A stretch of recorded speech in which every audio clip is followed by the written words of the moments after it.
जून 2025 में ईरान का जौहरी प्रोग्राम एक बार फिर आलमी सतह पर यूं कहें कि शह सुर्खियों में आ गया। जी हाँ, ख़ास तौर पर जब बैनुल अक़वामी एटमी तवानाई एजेंसी यानी IAEA ने तकरीबन 20 साल में पहली बार बाकायदा मज़म्मत की। और फिर उसके फौरन बाद अगले ही दिन इसराइल में वो ऑपरेशन राइजिंग लाइन के नाम से फ़ौज़ाई हमला कर दिया ईरान की जौहरी तंसीबात पर। बिल्कुल। तो आज हमारे पास जो मवाद है, हम उसी की रोशनी में ईरान के जौहरी प्रोग्राम की तारीख, उसकी जो अहम जगह हैं, तंसीबात और ये जो हालिया कशीदगी है, इसका जायज़ा ले रहे हैं।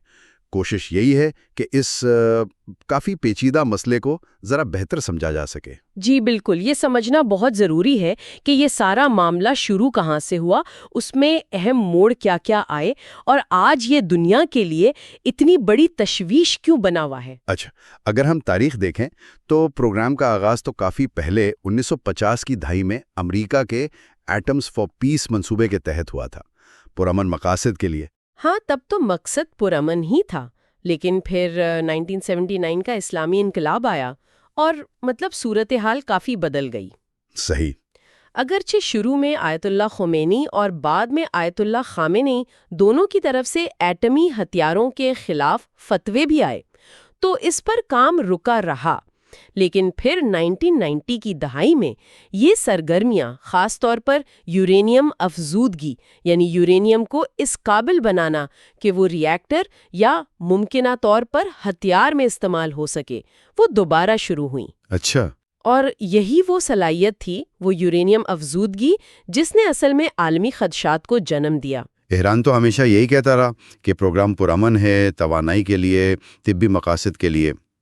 लेकिन मगरिब ख़ास तौर पे और IAEA उनको शुबा रहा कि शायद खुफिया तौर पर हथियार बनाने की सलाहियत हासिल की जा रही है। जी, इसी शक व शुबे और कशमकश के माहौल में फिर वो 2015 का मशहूर जौहरी मुआहदा JCPOA सामने आया था। हाँ, JCPOA। इस मुआहदे का मकसद यही था कि ईरान की जो जौहरी सरगर्मियां हैं, खासकर अफजूदगी की सतह और मिकदार, उनको महदूद किया जाए, बदले में पाबंदियां उठाई जाएं। लेकिन फिर 2018 में अमेरिका उस मुआहदे से निकल गया, यकतरफा तौर पर। बिल्कुल, और उसके बाद ईरान ने भी आहिस्ता आहिस्ता अपनी सरगर्मियां बढ़ाना शुरू कर दी और वो मुआहदा आप कह लें कि अमली तौर पर ख़त्म ही हो गया। तो अब 2025 में अमेरिका, इसराइल, IAEA सब यही कह रहे हैं कि ईरान अपने प्रोग्राम को बहुत तेज़ी से आगे बढ़ा रहा है, ख़तरनाक हद तक। जी हाँ। और फिर ये ताज़ा वाक़या 12 जून 2025 IAEA की मज़म्मत और ईरान का रद्देमल भी फ़ौरन आया। जी, उन्होंने ऐलान किया कि एक नया अफजूदगी मरकज़ फ़ाल कर रहे हैं और जदीद सेंट्रीफ्यूजेस नस्ब करेंगे।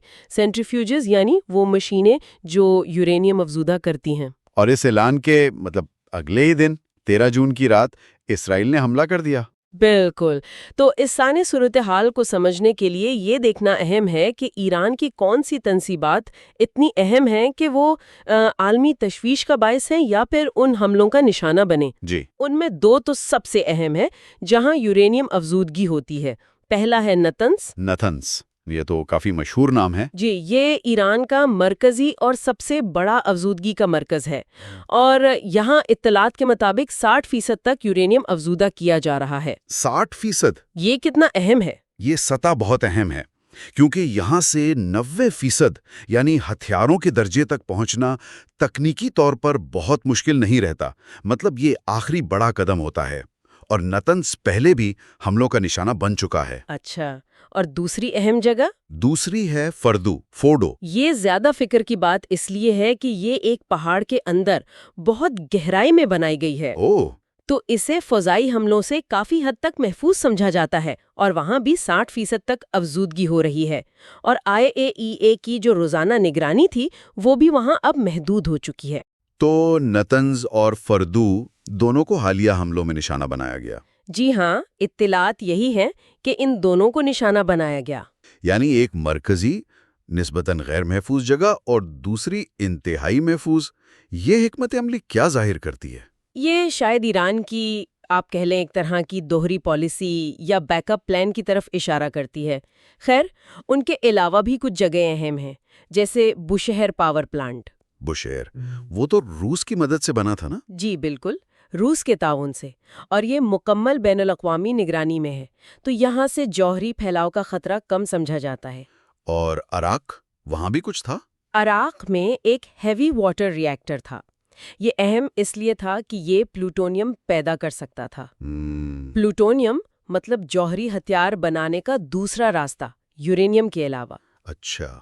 لیکن JCPOA کے تحت اسے ناکارہ بنا دیا گیا تھا۔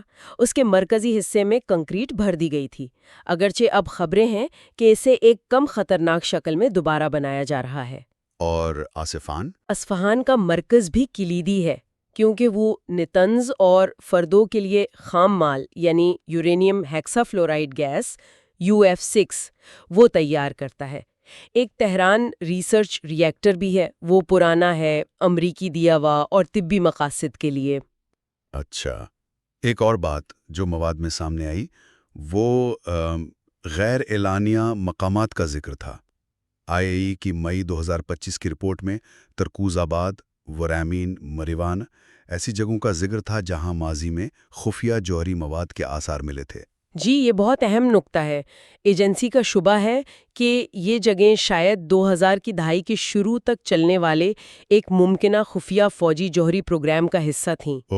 اور اب جون 2025 میں اسی IAEA کی مذمت کے فوراً بعد ایران نے ایک تیسرے بالکل نئے اور خفیہ افزودگی مرکز کے قیام کا اعلان کیا ہے۔ ایک اور نیا مرکز خفیہ؟ جی ہاں، جس کا مقام نہیں بتایا گیا اور اسے ناقابل تسخیر کہا جا رہا ہے۔ تو خلاصہ اگر کریں تو ایران کا جوہری پروگرام کئی دہائیوں پر پھیلا ایک بہت ہی پیچیدہ معاملہ ہے، جس میں پرامن مقاصد کے دعوے بھی ہیں، عالمی شبہات بھی، ایک ناکام ہوتا معاہدہ، اور اب تو براہ راست فوجی تصادم بھی شامل ہو گیا ہے۔ بالکل۔ اور نتنز اور فردو جیسے افزودگی کے مراکز، خاص طور پر وہاں 60% تک افزودگی اور فردوں کی وہ محفوظ حیثیت، وہ اس وقت سب کی توجہ کا مرکز ہیں۔ جی ہے، اور یہ معاملہ صرف ایران تک محدود نہیں ہے، اس کا اثر پورے خطے کے استحکام پر، جوہری ہتھیاروں کے عدم پھیلاؤ کی جو عالمی کوششیں ہیں ان پر، اور آنے والے وقت کی سفارت کاری پر بہت گہرا پڑے گا۔ یہاں ایک سوال ذہن میں آتا ہے، غور طلب بات ہے۔ ایسے وقت میں جب اسرائیل نے ایران کی کئی اہم اعلانیہ تنصیبات کو نشانہ بنایا، ایران کا اسی لمحے ایک نئے خفیہ اور بقول ان کے ناقابل تسخیر افزودگی مرکز کا اعلان کرنا، یہ کیا معنی رکھتا ہے؟ خاص طور پر جب ماضی کی مبینہ خفیہ سرگرمیوں اور غیر اعلانیہ مقامات کے شواہد بھی سامنے آ چکے ہوں، تو یہ جو نئی پیش رفت ہے، یہ مستقبل کی سفارتی یا فوجی حکمت عملیوں کے لیے کیا اشارہ دے رہی ہے؟